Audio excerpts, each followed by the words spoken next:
Okay, so now we're going to be talking about active versus passive elements. So, passive elements do only one thing: they absorb energy. They might store it in terms of electric energy or magnetic energy, but at the end of the day, they don't give energy, they don't amplify, they don't do anything but take energy and convert it into something. So there's only three passive elements.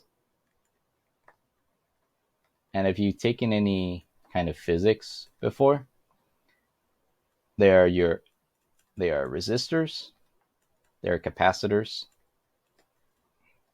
and they are inductors. Now, resistors only dissipate heat. Or rather, I should say, they absorb energy, but they don't store it at all. They must only dissipate heat. Capacitors store energy, and inductors also store energy. For capacitors, they store energy in terms of electrostatic fields. So you might say that they store electric energy, whereas inductors, they store energy in terms of electromagnetic fields, or you might say they store magnetic energy. Now, what about active elements? Now, active elements could refer to two things. It could mean sources,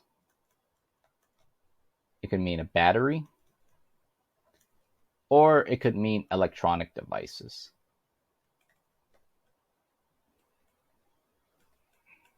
Now, for the scope of circuit analysis, we do not cover electronic devices except for one, called an op amp.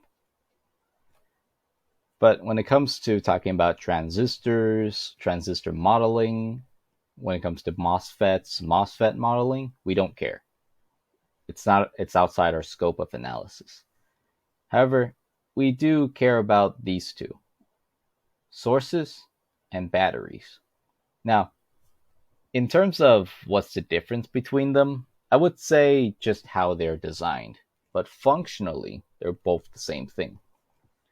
Sources are more of our main focus, mainly because of the fact that we use it as a modeling tool compared to batteries, which might not be as conventional for modeling.